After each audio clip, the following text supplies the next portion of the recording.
내일부터 한동안 날이 무척 추워진다고 하죠. 여러분 모두 몸과 마음에 건강 있으시길 아울러 기원 드리겠습니다. 최근 탈레반에 의해 장악된 아프가니스탄에서는 종종 흉흉한 소식이 전해오곤 합니다. 여성들을 공적 활동에서 크게 위축시키는 명령이 알라의 이름으로 공포되거나 탈레반의 정책에 반기를 드는 세력에게 대한 탄압이 유혈 참사까지 이르게 되었다거나 하는 뉴스를 접할 때면 정말 종교라는 것이 왜 생겼는가? 종교라는 것 자체가, 종교의 탄생 자체가 인류에게는 비극이 아닌가 하는 생각이 들기도 했습니다. 무력으로 강제 점령한 땅에서 이전의 것은 모두 소멸시킨 후에 자신들의 것만을 장엄하고 거룩하다고 세우려고 하는 욕망. 바로 이 지점을 생각하며 오늘의 성서를 여러분과 함께 살펴보기를 바랍니다. 오늘의 하늘 말씀 신명기의 본문은 근대적 신명기 연구에서 가장 중요한 단초를 제공한 대목입니다. 여러분이 혹시 성서를 지금 보실 수 있는 분들은 펼쳐서 오늘의 신명기를 천천히 눈으로 읽으며 제 얘기를 들어주시기 바랍니다. 내 조상은 떠돌아다니면서 사는 아람 사람이었다 라고 하는 26장 5절은 근대 오경 연구의 대가 펀나트가 일찍이 원신명기, 즉 신명기의 원래 역사, 즉 다시 말해 신명기의 시작점이다 라고 평가한 단락입니다. 이것은 신명기 또 신명기를 포함하고 있는 오경 전체라는 그 거대 서사가 바로 이 한 구절, 우리의 조상은 떠도는 아람 사람이었다 라는 이 한 구절에서 출발했다는 것입니다. 마치 여러분 옛날에 나왔었던 그 드라마 대장금을 혹시 기억하시는 분도 여기 여러 명 계시겠습니다만, 마치 내 증세는 여의녀 대장금이 한다라는 중종실록의 그 한 줄에서 자그마치 54편에 이르는 엄청난 길이의 드라마 대장금이 탄생됐듯이 내 조상은 일찍이 떠도는 아람 사람이었다. 우리는 노예였다. 라고 했었던 그 한 줄에서 신명기 혹은 나아가서 오경이라는 거대 서사가 만들어졌다라는 것입니다. 임종 직전 모세가 남긴 유언 형식으로 구성된 신명기의 중심 주제는 땅을 가질 것이다. 땅의 획득입니다. 분명 다른 이들이 살고 있을 것임에 분명한 땅을 가지게 된다는 것은 그것이 비역사적 이야기임에도 불구하고 분명코 탈취이거나 침략일 겁니다. 오늘의 본문을 망각한 신명기, 다시 말해 우리는 떠도는 사람들, 노예였다라는 그것을 망각해버린 신명기는 작은 존재, 나와는 뜻이나 신앙이 다른 존재들을 멋대로 직면해버리고는 그리고는 점령하는 것, 이것을 정당화하는 수단이 되어 왔습니다. 제국주의 정책과 유태인 학살을 옹호했던 서구 기독교, 그리고 성소수자, 이웃 종교인, 난민 등을 향해 원색적 혐오를 신의 이름으로 일삼는 지금 한국 주류 개신교의 행태가 바로 대표적인 예라 하겠습니다. 하지만 새로운 땅으로 들어가는 이들의 처음이 바로 그들이 노예였고, 그리고 그들에 의해 시작되는 세상이 예배 초소를 잃어버리게 됨에 따라 굶어 죽게 된 사제, 우리 성서는 레위라고 표현되고 있습니다만, 시민권이 없어 법의 사각지대에 놓인 외국인, 우리에겐 이방인이 생각나죠? 이런 당대의 사회적 소수자와 함께 어울리는 공동체였다면 어떨까요? 이렇게 볼 때 신명기의 본래 정신은 약하거나 치부되었던 동물들이 힘을 합쳐 자유의 도시를 향해 나간다는 그림 형제의 동화 브레멘 음악대처럼 작고 작은 존재들이 함께 살아가는 세상을 만들어간다는 새하늘 새 땅의 이상이 원래 신명기의 본래 정신이라고 볼 수 있는 것입니다. 작은 이들의 생존을 위해 전혀 알지 못했던 땅으로 들어감. 점령국 잉글랜드의 학정과 감자 마름병의 창궐로 농토를 잃은 끝에 마지막 희망을 붙잡고 북아메리카로 떠날 수밖에 없었던 초기 아일랜드인 그리고 스코틀랜드인의 심정이 바로 그랬을 것입니다. 신앙의 자유를 찾아 떠난 메이플라워호라는 이미지로 굉장히 포장되어 있는 이야기의 실상이었던 가난한 이들이 목숨을 걸고 감행했던 탈출. 오랜 항해에 익숙하지 못했기에 그 탈출 중에 대부분은 약 절반은 배에서 탈수나 괴질로 목숨을 잃었습니다. 천신만고 끝에 도착했건만 북아메리카 땅에서 우물을 파거나 농사 지을 방법도 몰랐고 그리고 제대로 된 뿌릴 수 있는 종자도 없었던 그들 중 대다수가 그해 첫 겨울을 넘기지 못했습니다. 기아 속에서 허덕이던 백인들을 살린 것은 북미의 원주민, 즉 인디언들이었습니다.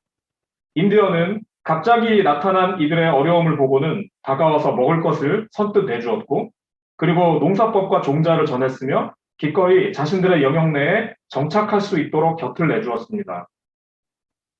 대다수 한국교회가 메이플라워에서 내린 이들이 자신들의 첫 소출을 하나님께 감사하는 것에서 시작했다며 미국 교회의 추수감사절을 우리의 절기인 양 그대로 지키고 있습니다만, 북아메리카에 첫 발을 내디딘 이들의 추수감사는 신에 앞서서 자신들을 살려줬던 인디언에 대한 감사였습니다.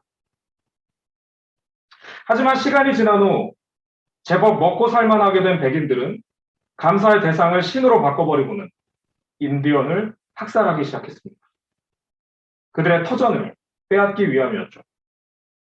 이 천인공노할 배은망덕을 정당화하는 데 사용했던 것은 슬프게도 신명기, 여호수아기와 같은 성서였습니다. 작은 이들의 이상향이라는 신명기의 원뜻을 거세해버린 그 말씀으로 무장한 백인들은 은인이었던 인디언을 진멸해야 할 이교도로, 또 북아메리카를 마음껏 차지해도 되는 가나안으로 규정. 19세기 중반 인디언 토벌을 담당한 군부대에는 다음과 같은 명령이 일반적으로 하달되었습니다. 책 나를 운디드니에 묻어주어 47쪽에 나오는 이야기인데요. 인디언들과는 어떤 회담도 갖지 않을 것이다.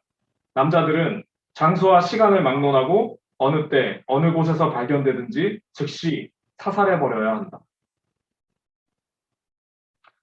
신의 이름으로 혹은 자의적 성소 해석으로 탐욕에 찬 배신과 학살을 정당화했던 이들이 세운 나라에서 파송한 선교사에 의해 교단과 교회의 꼴을 형성한 우리 한국개신교. 그러므로 한국개신교의 DNA, 교회사적 표현으로 하자면 우리의 신앙적 유산에는 안타깝게도 서구 기독교가 저질렀던 제국주의적 범죄가 담겨 있다라고 보아야 할 것입니다. 우리는 새로운 교회 모임을 지향합니다. 신앙에 대한 성찰을 통해 새로운 길을 모색한다는 것은 한편 이 같은 과거로부터의 전적 단절과 돌아선, 메타노이아를 의미합니다. 이에 대해 민중신학자 안병무는 탈, 향, 이전으로부터 벗어난다는 의미의 탈과 새로운 것을 향해 나아간다는 향이라는 두 가지 용어를 가지고 민중신학적 단초를 제시하기도 했습니다. 함께 읽은 로마서 본문에서 거룩한 산 제물로 하나님께 자신을 드리라라고 하는 권면은 인신제사를 말하거나 아니면 교회 가갖고 종일 살아라, 지구를 내팽개치고, 이런 의미가 아닙니다. 이것은 새로 얻게 된 신앙에 전적으로 투신해서 살아라 라고 하는 의미입니다. 결과는 하나님께 맡기고 예와 아니오를 분명히 하라던 장공 김재준 선생님의 말씀은 신앙인의 선택에서 있을 수 없음을, 작지만 전적인 삶을 살라는 로마서 속 바울의 권면과 같다 하겠습니다.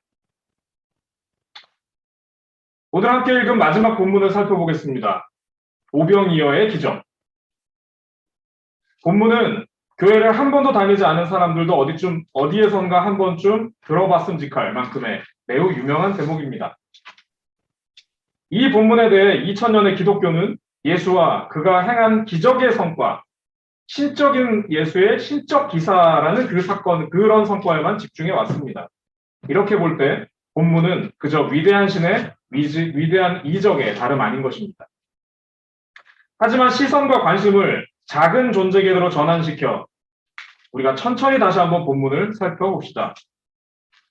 피곤하고 지친 공동체, 날이 저물수록 먹을 수 없는 무리, 하루가 지나도 먹을 수 없는 무리죠.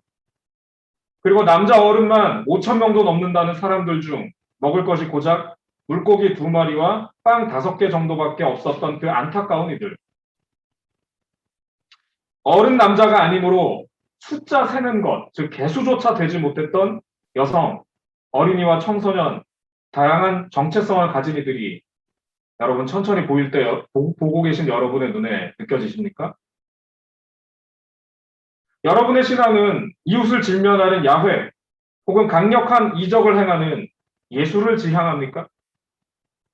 아니면 작은 존재들이 소박하니 그저 어울려 사는 이상향, 찌질하고도 작은 존재들이 내미는 그 보잘것없는 음식을 들어 하늘에 거룩히 축사하는 그 절절한 삶의 자리를 우리는 향하고 있습니까?